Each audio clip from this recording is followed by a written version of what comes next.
mañanera de Ángel correspondiente al miércoles de la semana en curso. Miércoles 11 de mayo del año 2022. Voy a tocar de nuevo un tema que por razones de tiempo o de espacio no lo pude tocar con la debida profundidad. Ahorita le diré cuál es. Pero también lo quiero tocar para que no pase inadvertido. Ayer mismo ya estábamos en otro tema, en estos distractores que genera el bulto.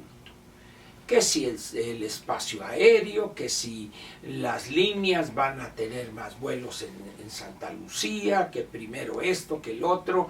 Pero bueno, todavía de aquí a agosto del 22 vamos a dejar el aeropuerto Benito Juárez como está y luego ya veremos. Pero no se pueden ir los vuelos de carga porque no está la infraestructura en Santa Lucía, pero en 3 o 4 meses ya va a estar.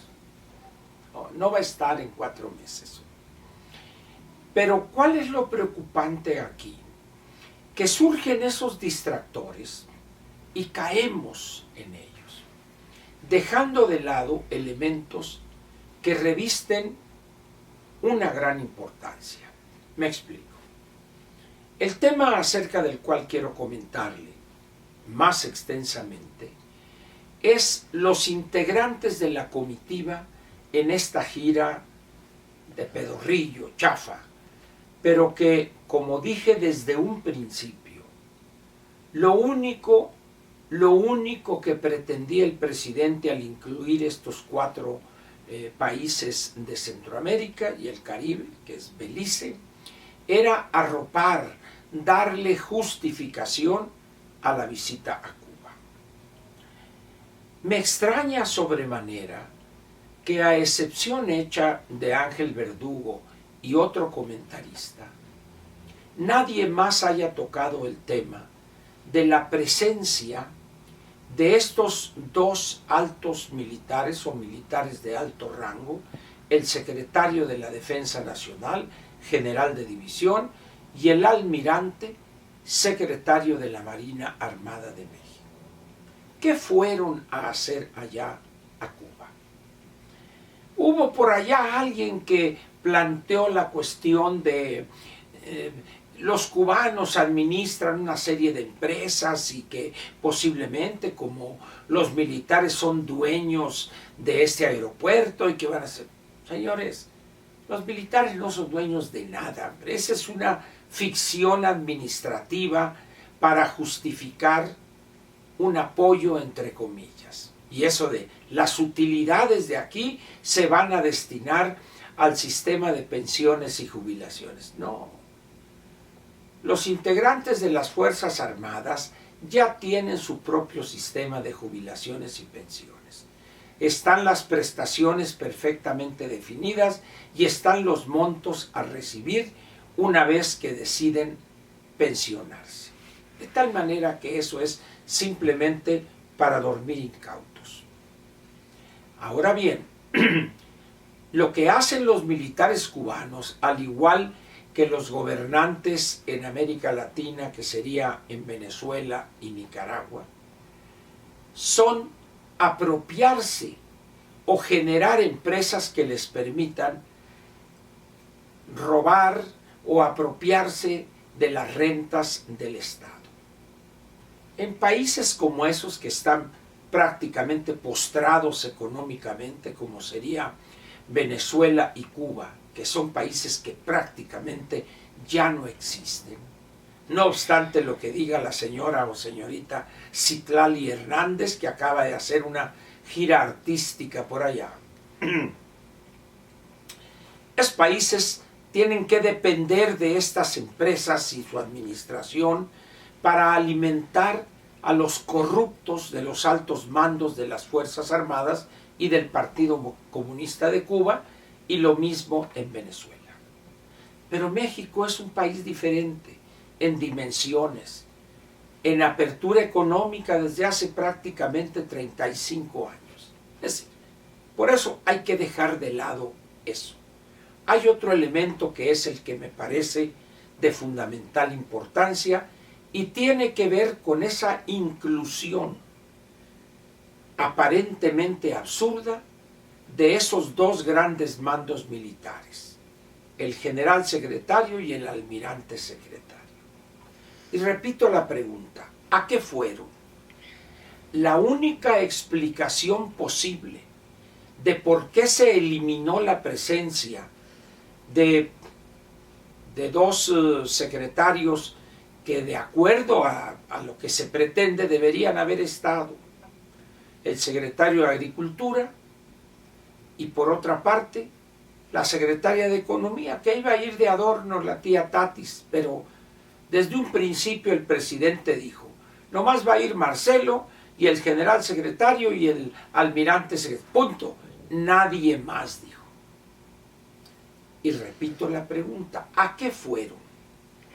La única explicación posible a esta incorporación de ellos es a establecer una relación de colaboración de facto con las fuerzas de seguridad cubanas, de inteligencia, de control de multitudes, manejo de base de datos con fines electorales.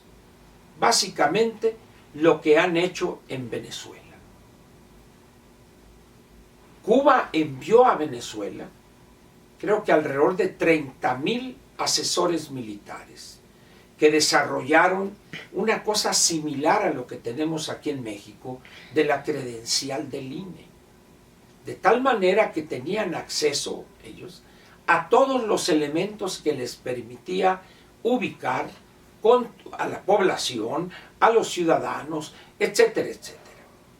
Y con eso fueron no solo acabando con toda oposición, sino también logrando ganar elecciones y también reprimir a aquellos grupos o a aquellos ciudadanos que mostraran en un determinado momento oposición al gobierno de Hugo Chávez.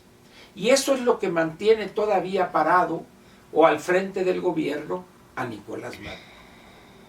El presidente ya ahorita se ha dado cuenta que de sus tres corcholatas la preferida no levanta, ni va a levantar, pero sabe que ni Marcelo ni el florero del Edén le garantizan la victoria, pero también tampoco le garantizan la sumisión.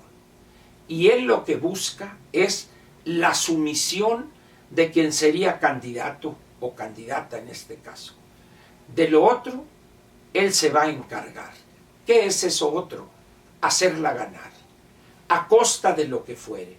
Y ahí es donde entra el aparato de seguridad cubano. Ahí, precisamente en ese aspecto. Ya lo verá usted a medida que nos vayamos acercando a las elecciones del 24. Esa es la razón por las cuales ahí estuvieron los dos altos mandos del ejército y de la marina. No hay otra explicación posible. Y repito, lo va a ver usted pronto. Ahora bien, ¿tendrán éxito en esa aventura? Si va por México, hace el trabajo correcto, se mantiene sólidamente unida esa alianza y se lleva a cabo un trabajo entre los ciudadanos donde algunos grupos se encargan de coordinar ese esfuerzo, hagan lo que hagan, van a ser derrotados, siempre y cuando la victoria sea aplastante. En la medida en que haya una diferencia de 1, 2, 3 puntos, aquellos intentarán hacer todo lo posible por echar abajo la victoria de la oposición. Por eso es importante la movilización ciudadana, la toma de conciencia y el trabajar con los abstencionistas. ¿Por qué? Los abstencionistas son cerca de 40 millones de ciudadanos mexicanos. Ahí hay una gran reserva electoral que nadie ha trabajado para convencerla que salga a votar. Y también ese sector entre los primovotantes, los que cumplirían 18 años antes del día de la elección, y los que llegan a estar abajo de los 30 años. Estamos hablando casi de 30 millones de ciudadanos más. Esa es la única forma de lograr ganar el 2024. Pero de que van a intentar replicar lo que hicieron los cubanos en Venezuela, a mí en lo personal no me queda la menor duda. Y esto de llevar a los dos secretarios prácticamente es ya decirles, señores, por aquí va a ir el asunto. No creo que le haya caído muy bien esta tarea ni al general secretario ni al almirante secretario. Pero tampoco le va a caer bien a los siguientes niveles de los mandos en el ejército y en la marina. Pronto sabremos de qué se trató la incorporación a la comitiva de estos dos altos mandos militares. Y lo que se sepa va a dejar muy mal parado al bulto, pero sobre todo a Morena y a sus candidatos. Ya lo verá usted. No hay que desentendernos de ese tema. Es realmente inusitado, es un acto insólito, inédito, la incorporación de esos dos mandos militares a un lugar, a un país que se ha especializado en ese tipo de tareas. Controlar a la población, recabar información y consolidar una gran base de datos para que el control sea más efectivo, y también alistarse para la represión si fuera necesario. Ya lo verá usted. Por lo pronto le agradezco su presencia aquí en la Mañanera de Ángel y nos vemos mañana jueves. Gracias.